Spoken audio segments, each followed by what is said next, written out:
Hey everybody, welcome to Chew Stream, where we talk about art and life as an artist. I'm your host, Bobby Chew, and I also have my co-host on here, the wonderful Masay Seki. She's back. Today's guest is the super talented Victoria Ying. She is an artist, illustrator, children's book illustrator, teacher, among many other amazing things. She's worked on such films as Tangled, Wreck-It Ralph, Frozen, Paperman, Big Hero 6, Moana, and much more. If you are catching this live, feel free to ask us questions in the chat, but make sure to write the word question in big capital letters so we can see them easier. If you're listening to this pre-recorded and would like to catch a stream live, look up the words Schoolism Newsletter and sign up. You'll get weekly free videos, notifications of live streams like this, free tutorials and news from the Schoolism newsletter, so it's definitely worth it. Sign up right now before you forget. So without further ado, here is the awesome Victoria Ying. Please enjoy. And welcome, Vicky. Welcome to the stream. Hi guys, how are you guys doing? A very small amount, but a few people were like wondering what it is that you do. So maybe we can kind of expand on that. Yeah, definitely. So I worked in entertainment and visual development for about 9 years. I worked at Disney from the year 2007 to 2015. My credits include Moana, Big Hero 6, Frozen. I'm actually doing this backwards. Wreck-It Ralph and Tangled. It was a really great learning experience, and I got to do everything from character design to prop and environment design. And then I went to Sony Animation for 1 year after that and worked on a development project there. And now I'm freelance illustrating, still working for films and TV, but also writing. A lot of people, they have Disney as their number one goal artistically to get into Disney and work at Disney. And you got in there and you're doing awesome. You're doing all these really hit movies and everything. What made you want to leave? I get this question a lot actually, and I think that people ask it wanting like a really juicy story, like, oh, tell me like the gossip. But actually it wasn't anything bad. Personally, I just kind of felt like um, I had different goals towards the end of my career at Disney than I did at the beginning. I started at Disney because I really wanted to learn from the masters. When I got out of college, I wasn't done learning. I knew that. And I knew that like the best place for me to go was someplace where they had a legacy of creating animated films and a legacy of mentorship. And Disney was that place. There's no other studio in the world that you can go to where you can find someone who's been there for 40 years, just because none of them ever existed except outside of Disney. So I made that my goal. And when I got there, I got everything I wanted. I had great mentorship. I got to work on some really great films. And then after 8 years or 7 years, I kind of felt like, I had kind of learned what I wanted to learn there. And it wasn't saying that like I had nothing else to learn there, but I was kind of discovering that my interest was starting to lean more towards creation and coming up with my own kind of stories. And I think that Disney was a great training ground for that because in terms of storytelling, we really learned a lot from talking to story artists and watching the films when they're rough and giving notes. So at that point, I really just wanted to try to work on my writing. I had a book agent already, so I'd been working in publishing for a while, but I'd only been illustrating for publishing, so I'd just been the illustrator while someone else was the writer. So when I decided to leave, I decided to kind of pursue actually creating my own stories and trying to see if I was any good at that. So that was about 2 years ago, and I'm still kind of trying to work it out, but it's been a really interesting journey, and yeah, that's pretty much why. So we actually have a question by Diane. What skills are people lacking when they show their portfolio to Disney, and what can you do to stand out?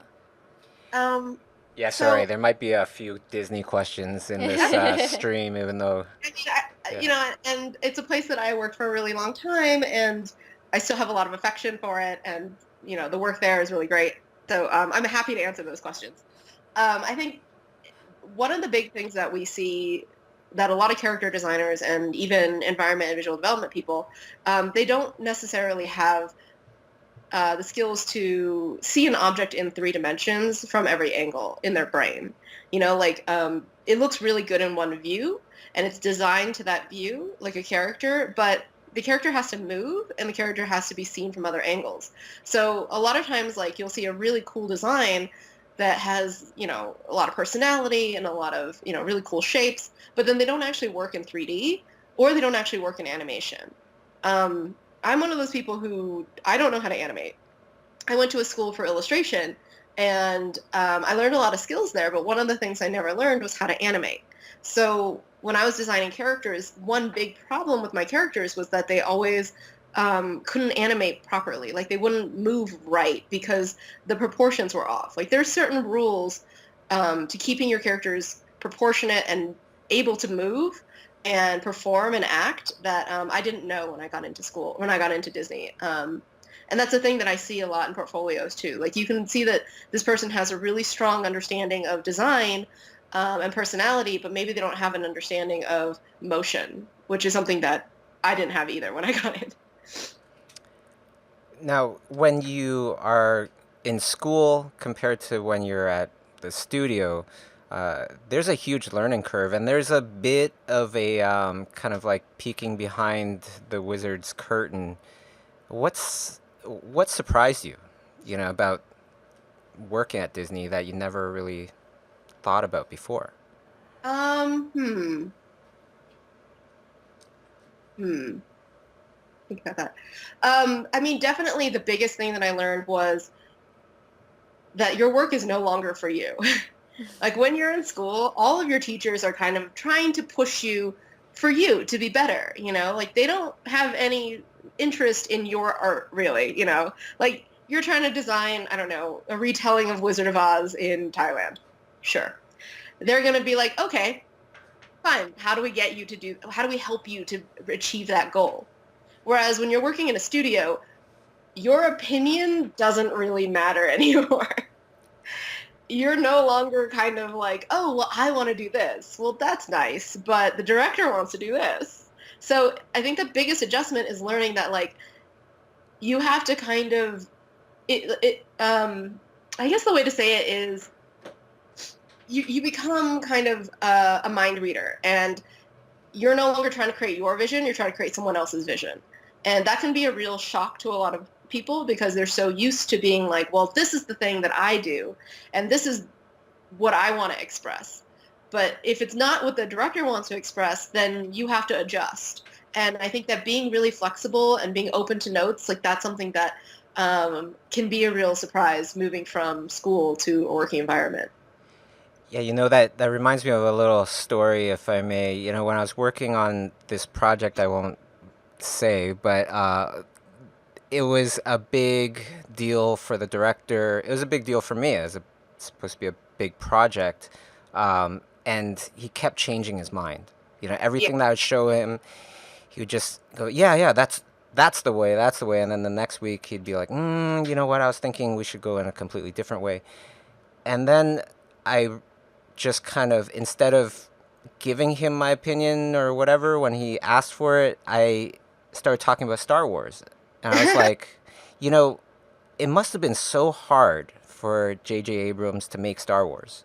All that pressure and all these people that have put so much hype on this project, and you're trying to fulfill it. It must be so much pressure. And then the director was like, yeah, you can't. I could just imagine, how much pressure he's going through compared to, seeing how much pressure I'm going through.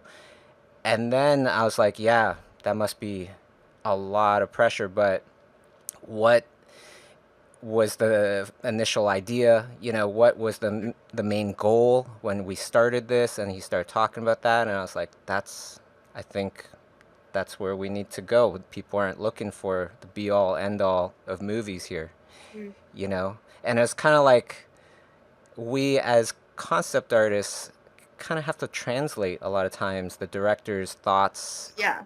right? And it's not direct. the way that they say it, you gotta kind of look for the clues. Mhm. Yeah, absolutely. And, you are a different person than your director. There's no way you can take exactly what he's thinking and make it real. You have to be able to learn how to communicate and, like kind of your Star Wars example, like that's a really great way to kind of pull out what they're actually thinking. And I think that that is the other great skill that you learn while you're working is how to communicate with people and how to like understand what they're saying through what they've actually said. Um, yeah, and I think that it's a tough transition, but some people are better at it than others. And never be afraid to ask questions. Never be afraid to be like, "Hey, I'm sorry. So what you're saying is this." Like repeat it back to them and then try to see if you're right. Like if they're like, "Yes, exactly that." Or if they're like, "No, actually what I mean is this." Because that way you'll get closer. And that's definitely kind of the thing that you're trying to hit. You're trying to hit this mysterious point that they're looking for. And it's really frustrating when they don't know what they're looking for.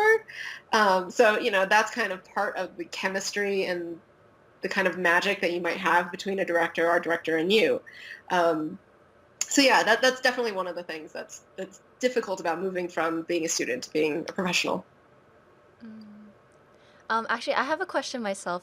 When you were in Disney, like, did you try to go for your, you know how people talk about style and stuff? Did you kind of embrace your own stuff, or did you try to go with like what was like the Disney style, or because I'm I sure a mean, lot of people are like curious about that yeah, too. honestly, like if you look at my website and you look at my work, I don't have like a very strong specific voice. I'm not one of those people who came into the studio with like, look at me, look at how cool this stuff is. Mm-hmm. I was very much like, I'll do whatever you want. I'll be whoever you want me to be.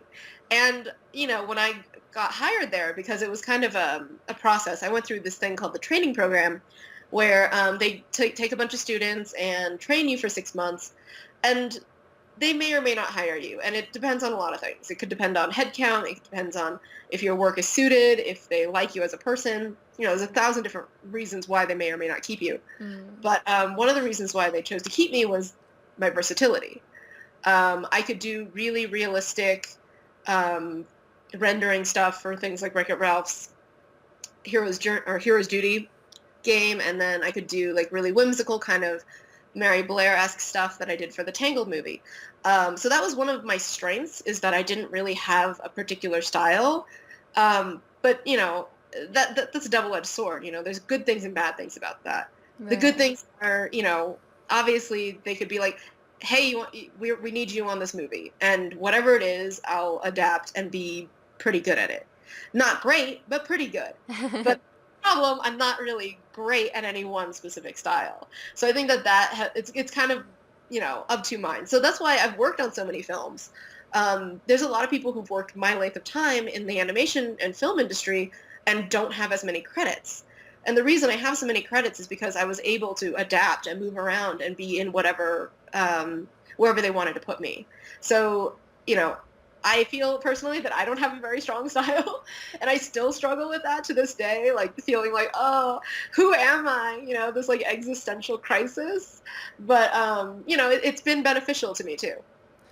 I always find not looking for the style is the best way to come up with with the best kind of style that represents yourself, you know. Um, Yeah. Now, Adrian has a question for you. Your art reflects a lot of simplification over detail, making something feel very natural, but it's stylized. How did you learn to simplify and not get caught up in the details? Okay. I wish that that was like an intentional choice. The truth is, I'm kind of a lazy designer. I like to zoom out really far and like look at my pieces and be like, that looks pretty good, and then move on. So personally, it's just kind of ever since I was in school, like my paintings in school were really, really indicative. Like I love John Singer Sargent, and I wish I could do it his way. Um, but part of it is just like laziness and trying to find that balance between laziness and like looking good enough. But So what I it's really sloppy, and then I kind of like added detail to the point where it's like acceptable, and I'm like, okay, cool. That's pretty much it. That's my secret. But what I like about your art, like, part of that is even though you're like zooming out really far, you're pretty much telling that feeling, that story. And I think that's what like, people that's what strikes people. So I think it's like maybe it is good to be like, not going so much into detail with the paintings. Yeah, and Yeah, I think also directors, when they see you doing stuff that looks like it was done quickly, they appreciate that because you're not wasting the budget, you're not wasting the time. yeah, it's true. Like I can produce like a bunch of paintings in a week. And they're not like super polished, but they get kind of a feeling and idea. And like when you're in that stage where you're trying to nail that, because that's so much more important than the actual details of the design, it's actually much more beneficial for the storytelling of the moment. How do we communicate this feeling? And if I can produce 5 paintings as opposed to like one painting, then that's much more beneficial for the overall process. Yeah, so I think that that's generally true. And of course, a lot of times the projects will dictate the kind of art that you produce. But now you've left Disney for a good while now. You know, what is the biggest difference, if you found any, in your work after leaving Disney? Hmm. I mean, it really does depend. Like I still freelance and I still do work for films and TV and stuff. But the process is very similar. Like I'm still trying to communicate with the director, trying to figure out what the storytelling is, and trying to like just assess what it is that they're looking for in terms of the art. Because there are some places who want like a really tight painting. They want something with a lot of lines, or whatever it is that they're looking for. I'm always trying to kind of figure that out too. So when someone contacts me like, hey, we're really interested in working with you, here's kind of the thing that we're aiming at, then I try to figure out what they want. Like what is the look that the art directors are going to respond to? And a lot of that is me looking at their work to be like, okay, well, this is the type of work that they do. So then I kind of try to obviously not copy it, but go in that direction so that I can kind of match their style and match kind of what I think that they'll be looking for. So that's a little bit different because I don't have as much communication with them. So a lot of it's over email and verbal and kind of like doing some internet research. So stuff like that. That makes it a little bit different. Yeah, and I do think that like when you're freelancing, you're a little bit more removed from the story process too, which makes me a little sad. But yeah, I think that that's kind of probably the biggest differences. What's nice though is that you're removed from much of the drama as well. Oh yeah, totally. That's a really nice bonus. From all that stuff. Yeah, I've worked on a few projects where I heard it was like insane, but I Hmm. was protected, because I was away from the problem. Um, Yeah, no, totally. Like sometimes projects like the chemistry and the team, like that's really what makes the project good or bad. The end product can be amazing, but if you had a terrible experience for 2 years, you will never, ever, ever enjoy that movie. And the- like I've been offered some in-house gigs, and so much of it is like, are these people that I can work with? Is this a good environment for creative communication, and do we all get along? Because for the day to day when you're working, that's so much more important than like, oh, I'm working at a big house that my parents have heard of. Like that seems important now, but like once you've been working for a while, you realize actually it's like your team that matters so much more. Now, when you went from, you had a bunch of experience at a studio, almost like a decade, really, and Yeah. now you've done a good amount of freelance, probably more freelance than you've ever done before. Now that you have the comparison, what's the biggest kind of surprises doing the freelance thing? The freelance thing, definitely like the ebbs and flows of it, because I didn't know how to get freelance when I left to try this. I freelance always just came to me. Like people would just contact me, and I'd be like, okay, cool. And I learned that no one knows how to get freelance. My friends who are doing very well in the freelance world like almost never reach out for it. Like it just kind of comes to them. And for me, trying to learn how to hustle that, trying to be like, hey, the studio, I'm available. If you have any projects that you think would be a fit, can you contact me? So that was kind of a big surprise, how to like move into actually getting freelance. And the other one is also like the ebbs and flows of it. I knew that happened, but coming from a studio environment where you get a paycheck every week and, who knows what happened, like sometimes you have a bad screening and then they're like, everyone is on hold, just hang out for a week. You still get your paycheck for that, but like when you're freelance, like you don't, so I think that there was a month where I didn't cash a check. And the first time that happened, it really freaked me out because I was like, oh my God, what am I doing? Is this not working out? And it took me a couple months to kind of regroup and be like, you know what, actually, this is just how this freelance thing works. Sometimes you just get a million emails and every single day someone's asking for you. And then sometimes you'll just go a month or two that'll be kind of dry. And kind of leaning into that and being okay with it and adapting your life to that kind of instability, that was kind of a big shift and something that did surprise me. Mm. I almost feel like it's just more transparent instability. You know what I mean? Like when you're in a studio, it's still not totally stable. We've all kind of seen big layoffs throughout the Oh, years, things like that. yeah. And I think that like I get a lot of questions from students, or not questions, but they're like, I really want to work, at one of the big three studios. And one of the things I always ask them is why. And I'm not trying to say that their choice is a bad choice because it's not. I wanted to do the same thing. But a lot of people don't take the time to really think deeply about why. Some of them want the status, some of them want respect, and some of them just think that, oh, well, it's job stability. And, you have to observe, you have to know yourself well enough to be able to look inside and be like, why do I want this? And if one of those things is job stability, then yeah, no, you're totally screwed because that's not a thing you'll get there. But if you're smart enough to kind of think deeply about what it is that you want and what can get you there, you can actually make smarter choices about your own career. Because the big three aren't the only things that exist. There's 1,000 different places that you can go to do different things. If you want to design unique characters, like maybe Big Three Studio isn't right. Maybe it's actually like a small mobile studio that'll get you to be doing what makes you happy. So I think that for a lot of students and a lot of people who are kind of in the early stages of their career, I really encourage you guys to ask yourself why at least 3 times and to be like, why do you want to work here?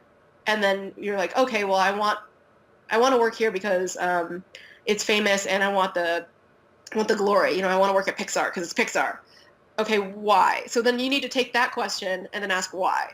Why do you want to work at a place with that has like a big name to it? And then like if you can break that down at least 3 times and be satisfied with your answers all 3 times, then I think that sure, go for it. To show But my mom that she was wrong. exactly, the whole like, oh, I went to art school and hey, look, it worked out. And it's like, is that really what will make you happy? And I think that it's like playing that little kid game who keeps asking why. And I think that that's important for a lot of students to have that self-awareness. And you don't have to have it right away, but eventually, like, you'll get there to that point where you'll know what you really want. But anyways, sorry, long tangent. That's all right. We have a question by Amy. So you talked about wanting to do more of your own creative work, like writing, personal projects, and the books that you're working on, or sorry, the things that you want to work on. How do you find a balance and motivation to do your own stuff while working professionally?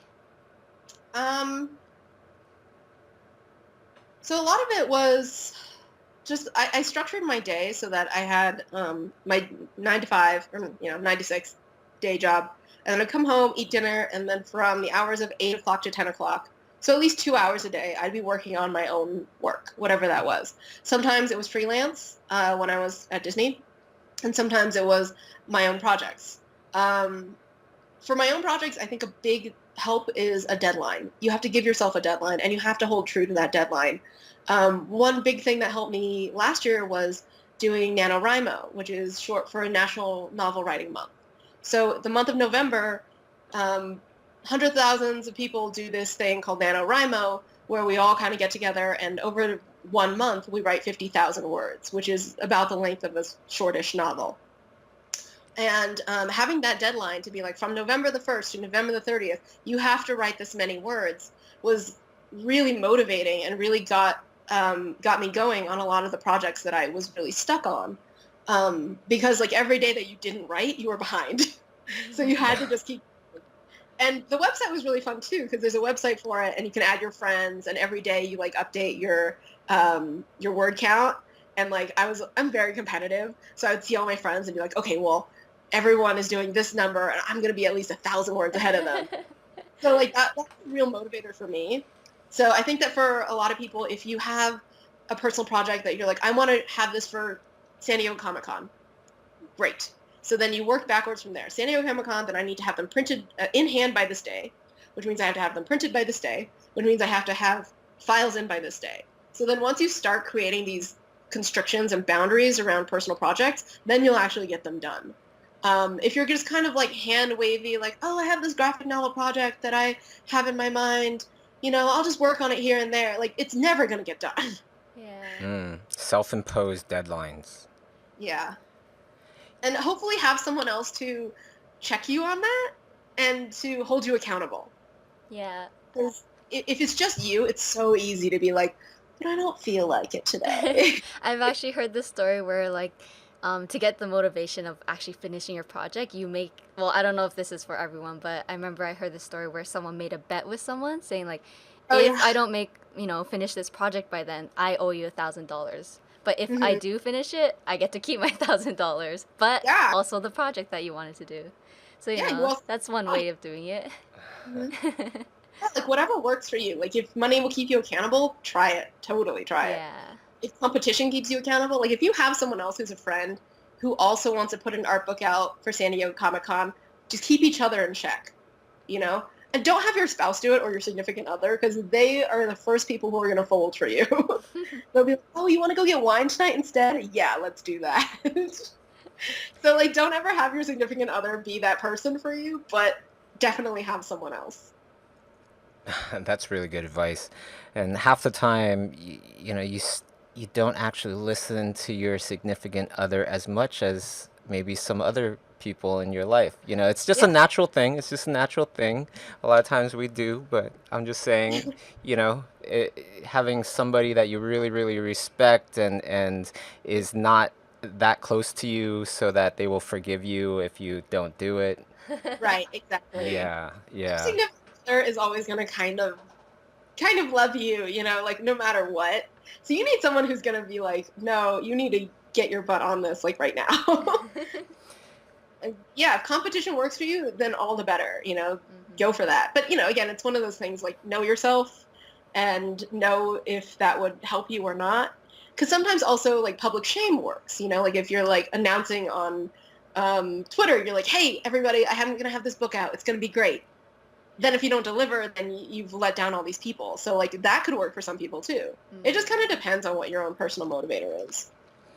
Now, I had my own question. I'm a person that, is really goal oriented. Yeah. I make my goals. I have my yearly goal. I have my 5-year goal. I have my 10-year plan. Are you kind of like the same thing? I always I don't know, but I've always kind of felt like you are. Yeah, definitely. Like at the beginning of this year, I had some very strong, clear goals. The problem with working in publishing and working freelance is that a lot of those things start shifting around pretty quickly. So I think that that's been a little difficult as a transitionary kind of thing. That's been a little bit complicated for me to navigate because, yes, I have these like goals where I'm like, okay, I'm going to write my novel and I'm going to have it, edited 2 times and I'm going to send it to my agent this day. But then, I have beta readers, which are people who you trust and read your book. And, some of them took 3 months to read my book. So, a lot of those goals, like they kind of start to fall away. But the biggest thing for me lately is that I've just learned to like enjoy the process. Because sometimes when you miss a goal, not because of your own fault, but because there's other things in your way, like you're waiting on somebody for something and all these different things are, you're just waiting for. And publishing is mostly waiting. It's like 90% waiting.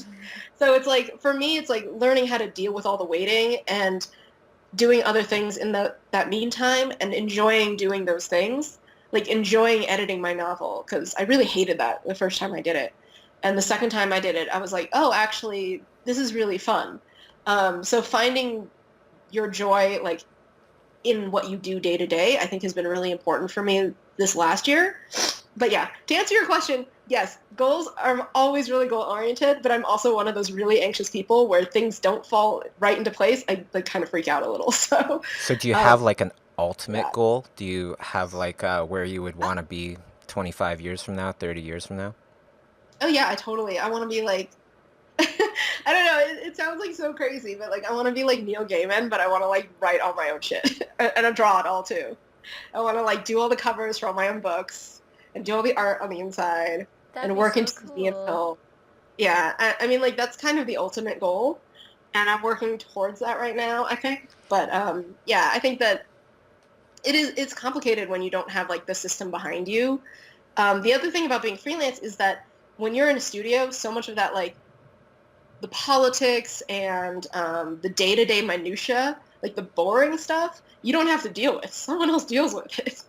But when you're like a freelancer, you actually have to deal with that stuff directly. You know, like you have to worry about billing, you have to worry about invoicing, you have to worry about negotiating your hourly, you have to do all that stuff. And if you don't like that, it can be kind of tough. You know, I remember your very first art book before you were at Disney. Oh, I remember Kay showing it to me years ago and just going, wow, this person is really good. I forget, how did we meet? Because it must have been, you know, if you're at Disney for like 8 years, that must have been like, I don't know, 9, 10 years ago? yeah. Because I started there in 2007. Um, how did we meet? It's a good question. I mean, I think I probably approached you guys at Comic-Con because I think that that sounds right to me. Yeah. I like, I'm a big fan, and here's my art book.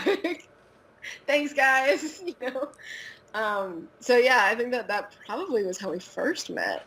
Wow, now we're, you know, fans of each other. Isn't that great? That's so nice. It's a small world, small world. So Going to work together and all that stuff.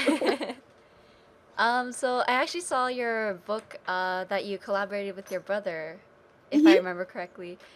Are you still like working on like several books with them, or is it kind of like a just like a few Yeah. books that you've done so Um, far? we have a 3-book series coming out with Harper. So the second one just came out on Wednesday. Hey everybody! Also, I have a book that came out. It's called it's called Lost and Found. What's that sound? It is a cute little picture book. So it's available at any bookstore and on Amazon. So if you guys want to check it out, please. Yeah, and that was written by my brother and illustrated by me. We also have another book, the first in the series, which is called Not Quite Black and White, which is about black and white animals who kind of defy their black and whiteness. So we have a 3-book series with Harper, and the third one's coming out next year. And my brother and I, like, we collaborate on a lot of stuff. So we actually also just did a Kickstarter for a card game called Bargain Quest, which is pretty cool. And I did a lot of the art. My brother's also an artist, so he also helped out with some of the art stuff. But he's a game designer and a writer, so we actually find a lot of ways to collaborate. And yeah, it's really fun working with him. Also because, like, unlike other clients who hire me for stuff, I can talk back to him. You know, he's my little brother, so I can be like, no, I don't agree. I think that's wrong. And he'll be like, oh, okay. And then we like have a discussion, and it's a much more like open and collaborative process because we are peers, even though like in a traditional system, he would be my boss. But Hmm. because, you know, we kind of have this weird porous connection as family, I can be like, that's stupid. Don't do that. So it's like an interesting dynamic. Yeah. It's fun, and you know, he and I, we get along really well, and we're interested in the same things. And when I started writing, he was actually one of my biggest supporters, and has always been my first reader. He's always the first person that I will show my work to because I trust him so much about this stuff. I'm sorry, guys. I'm like, I have a cold right now, so I can like I can hear my voice going. Oh. Um, I'm like trying not to blow my nose. I'm like being really discreet about it, but Yeah, so like my brother's been really great, and so we have our books together and we have the game together, and we're definitely talking about like more projects together in the future. But yeah, so yeah, it's been kind of a nice little thing. My parents are kind of like, oh God, how did we end up with two creative children? That's funny. Yeah, they must have been worried. If they're like anything like my parents. My brother's an English major, so Yeah. I can definitely relate. Now, somebody was asking, what is this painting here? I did want to mention this is my painting, just so you guys don't have to stare at a blank screen there. It's a I'm painting Hellboy, Alla Prima. Just I've been painting toys a lot lately, which has been really fun. A really great way of studying light and color. And of course, I'm doing this for the Tonko House painting class, painting with light and color. It's fantastic. I can't recommend it enough. I've learned a ton. Yeah, it's a pretty awesome class. Yeah, it sounds fun because then you're actually like doing character painting, but also like from life, which is fun. Yeah, you can paint whatever objects you want, but I just want to kind of relate it back to characters. So, Silver Fox asks a really great question. I thought, what advice should I tell a friend who thinks the quality of their work depends on the amount of likes they've received on social media? Yeah, this is a really interesting one because who actually likes your stuff, Hmm. it there's a difference there. If industry people like your stuff, or if it's because you've embraced the YouTubiness of your videos, Right. and a lot of 13-year-olds like your stuff. What are your Yeah. thoughts on this, Vicky? I mean, okay, so when I was at Disney and there was a lot of the older guys who were in the generation above us, they were in their 40s and none of them knew anything about the internet. So my mentor, Kevin Nelson, who was a friggin' incredible designer, I had to teach him how to set up a blog. And the first step to doing that was teaching him how to set up an email address. So, he's such an incredible designer and no one had heard of him. So your fame on the internet doesn't really equate to how good you are or how much respect you're going to get in the industry. Um, but I also hear that from the other side where there's really great people who have been working for a long time and have incredible work and they're just starting on Instagram and they just can't understand why they're not getting the likes. And I think that it is kind of this weird hierarchy that we've placed among ourselves, that we put this value into this thing that doesn't actually have a lot of real world value, but it does make us feel a certain way. So for me personally, like I love all my Instagram followers. I love all my Twitter followers. Um, but I think that like trying to put your emotional worth and your worth as an artist on that kind of metric is really harmful in the end for your own self-esteem, because it doesn't matter how many likes that you get, someone else is always going to have more likes than you. And some of those people who have more likes than you are not going to be as good as you. Like there's people on Instagram who have hundreds of thousands of followers who just draw like who just copy photographs basically, right? And they just, oh my God, it looks just like a photograph. And you can't say like that person's better than me because they have more likes, because they're not. And I think that that's really harmful for you personally more than it is in terms of the general, like, oh, professional world. Um, I don't know. I caution against it just because eventually you're going to get hurt. Not only that, but sometimes your whole entire world kind of revolves around how many likes, how many reactions, how many comments. Once you post something, you got to look at it, 15 minutes later and 15 minutes after that. I go through it as well, and I hate my phone. I just want to chuck it out the window sometimes because of that. Yeah, yeah, no, totally. I totally get that, and I feel that way too. Like Instagram changed their algorithm like a couple months ago, and my likes just dropped like a rock. Like I went from thousands of likes to a couple hundred likes, and that was like a big gap. And I didn't think the quality was suffering. I didn't think anything was going on, but it did make me feel bad. It made me feel like somehow maybe I was failing as an artist, and that sucked. And I don't think that it's worth it's worth investing the time into if it's going to make you feel shitty. Yeah, then there's the other thing where it's like you're opening a direct line to everybody, and Yeah. I just wish, instead of like pop-up blockers, there was like jerk blockers that would like filter the kinds of comments that user gives to everybody. And so when they try to comment on your stuff, it'd be blocked. That'd be great. Yeah, that would be great. Now, Yeah, that comment always makes you feel so much worse than all the nice comments. yeah, you can get 1,000 great comments and then one super jerk comment.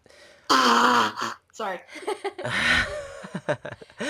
Yeah, That sound. a lot of times, a lot of times, I wonder who is that one person that just keeps disliking my video. Out of like a few thousand, there's always that one.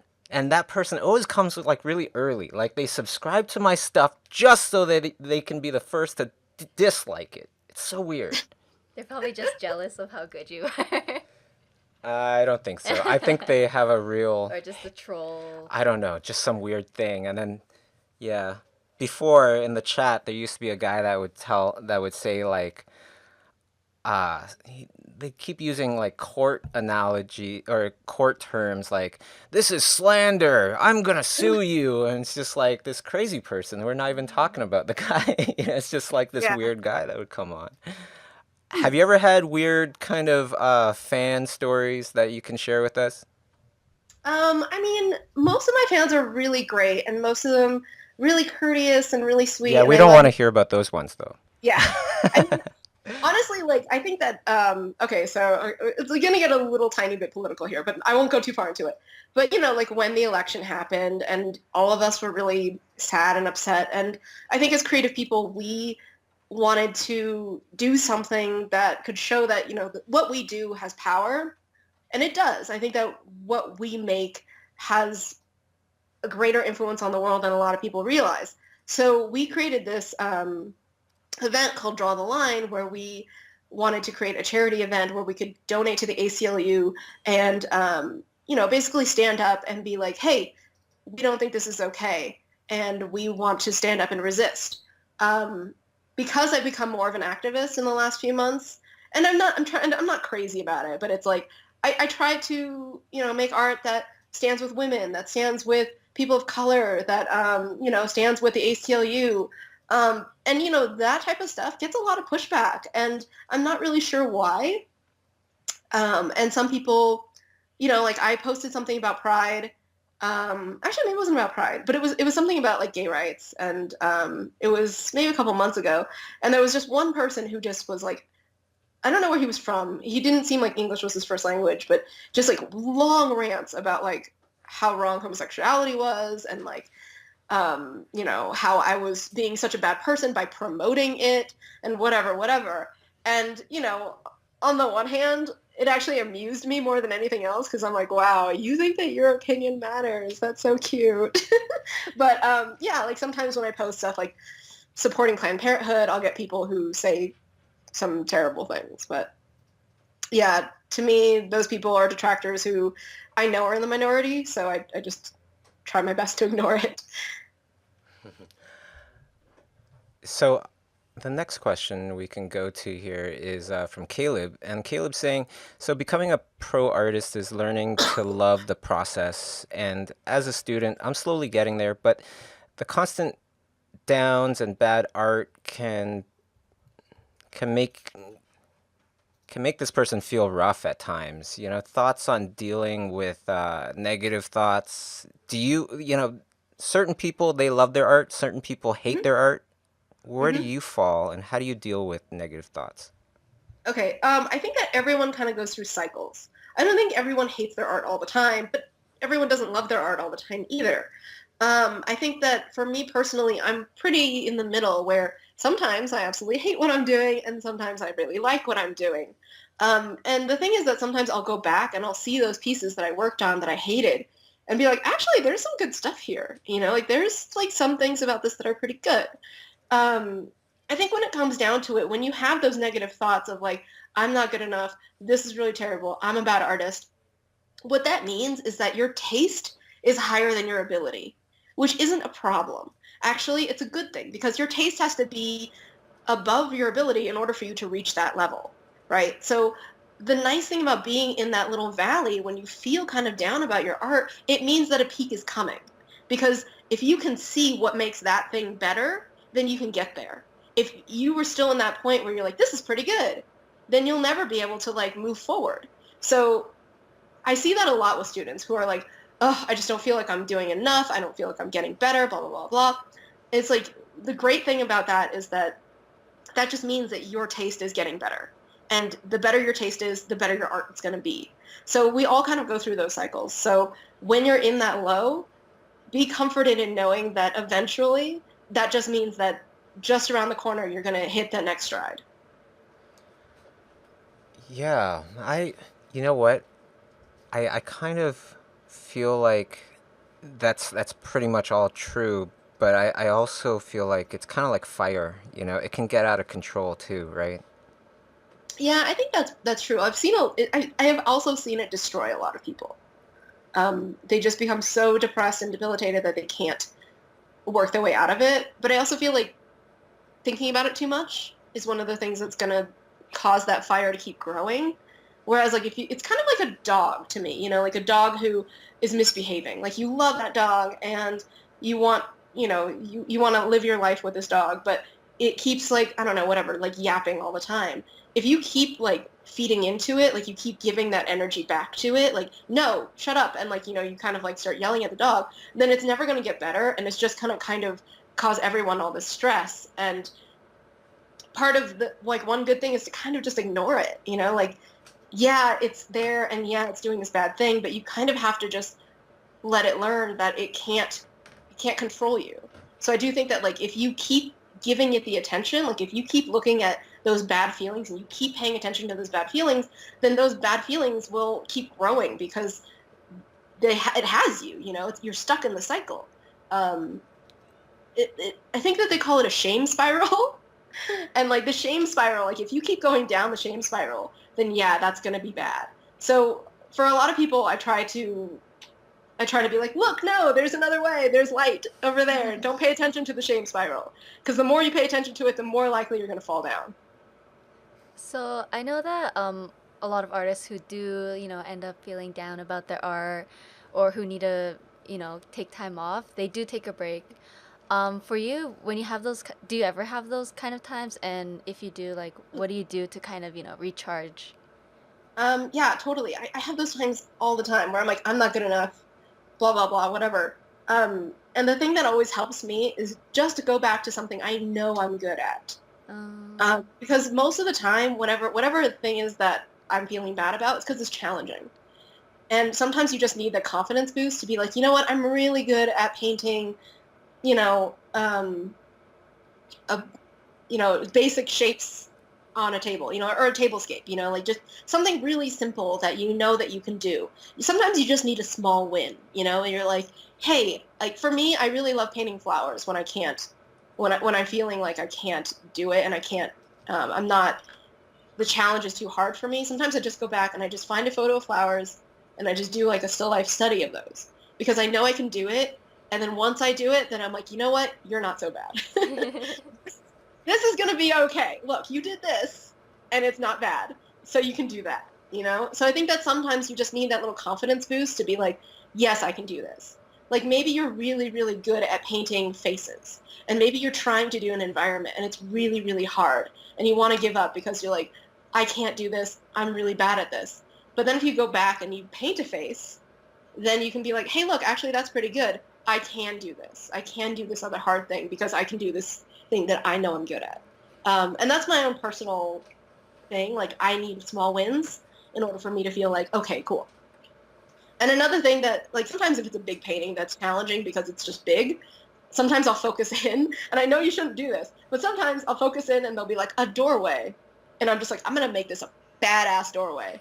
And then once you do that, once you like can take that small piece and make it great, and you're like, great, that looks great, then everything else becomes so much easier. Yeah, actually, doing these little still life studies, Mm-hmm. I started them when I was going through an artistic slump. and then Yeah. just started painting whatever, like jars and spoons and things like that. And it was easy, or Yeah. it was easier, anyways. But it made me feel good. And then you Well, like, work your way up to like a little figure. and I think that that's part of it, so you have to, being a creative person, you have to maintain your own emotional self. Mm-hmm. And sometimes like that is part of it. Just being like, you know what? I'm going to do myself this little painting and there's no goal to it. It's not for my portfolio. It's not so I can get into Disney or whatever, it's for me and it's for me to feel good about myself. And that's okay. And I think that that's something else that we need to give ourselves permission for more than we do. Because I think there's so much pressure out there to be like, everything you produce has to be for something. You have to be studying. You have to be learning from this thing. And I think that we forget a lot of times that like art is fun and we're supposed to have fun with it. And if you lose that sense of joy, then you'll be miserable doing art. So I think that like going back and being able to be like, this is what gives me pleasure. This is the thing that brought me to do what I'm doing now. That is really important. And I think that that's something that we forget a lot because we're so focused on getting that job, getting that gig, getting, that solid portfolio, getting attention on the internet. All those things become so important to us when actually like sometimes your mental well-being is more important. Especially when you already have a job, you're part of the grind now, and you got to pay rent and all that stuff, and art becomes work. Yeah, totally. And yeah, that's a thing that happens a lot. Like when art becomes work, you forget why you're doing it.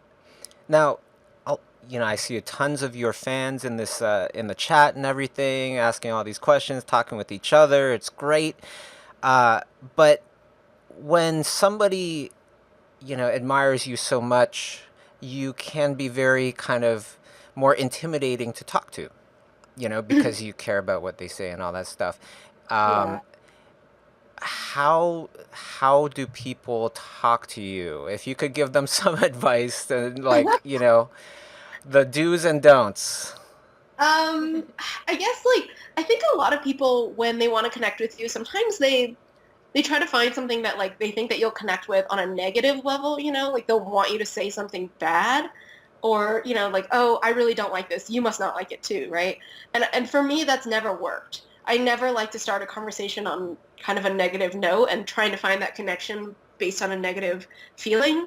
So I think that if you approach me with positive feelings like, oh, hey, like like if you follow me on Twitter and you see that I really liked these books or whatever, and you talk to me about that, that's really great. Or if you talk to me about films that I worked on and you're like, I really liked that, then, I think that that's a much better approach.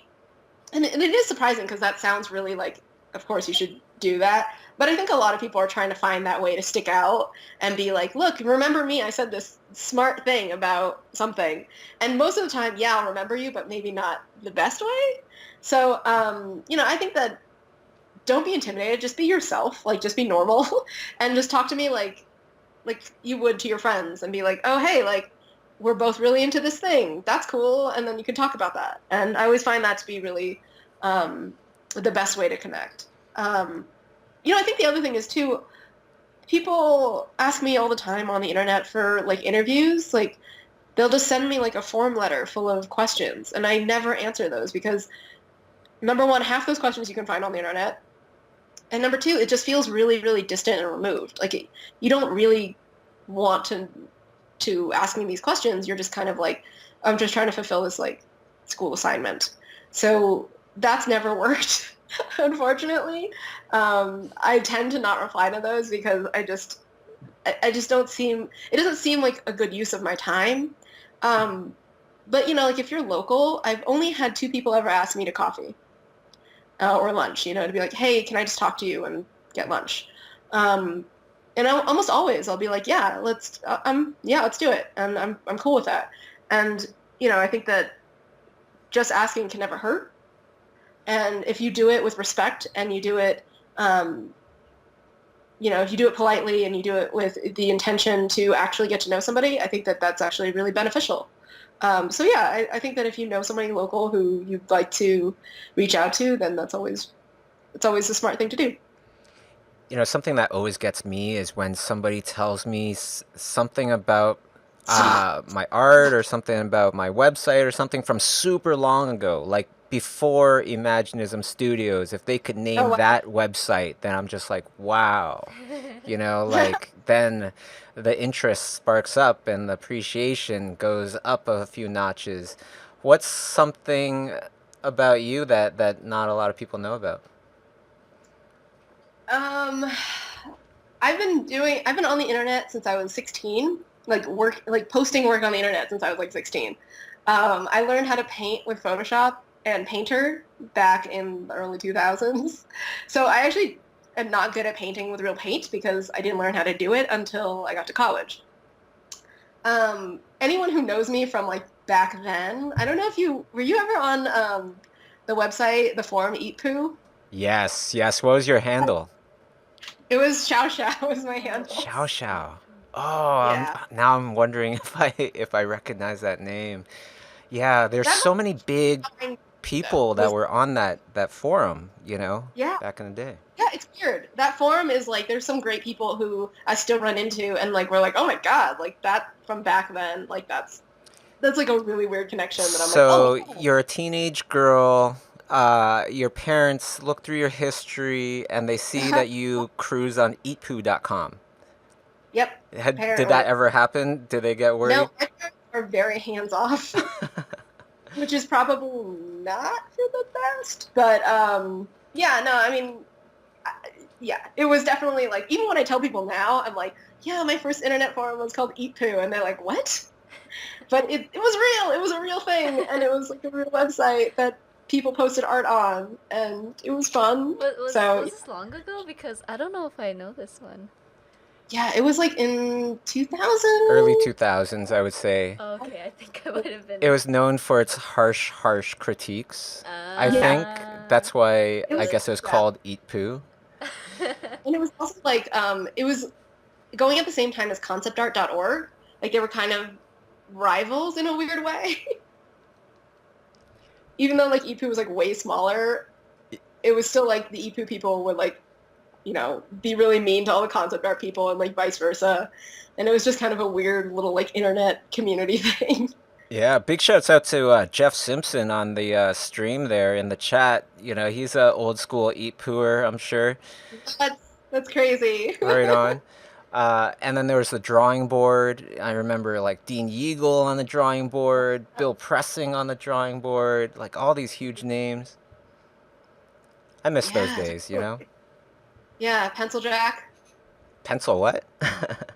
Oh, that was a different one. I think it was the precursor to EPU. Oh, But okay.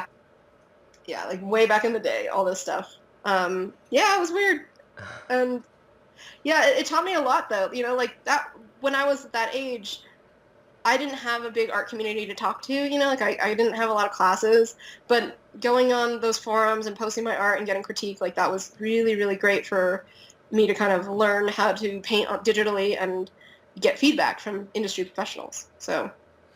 So if you were going to train, like if somebody asked you, can we go for a coffee and can you mentor me? I'm 21, just starting in the industry.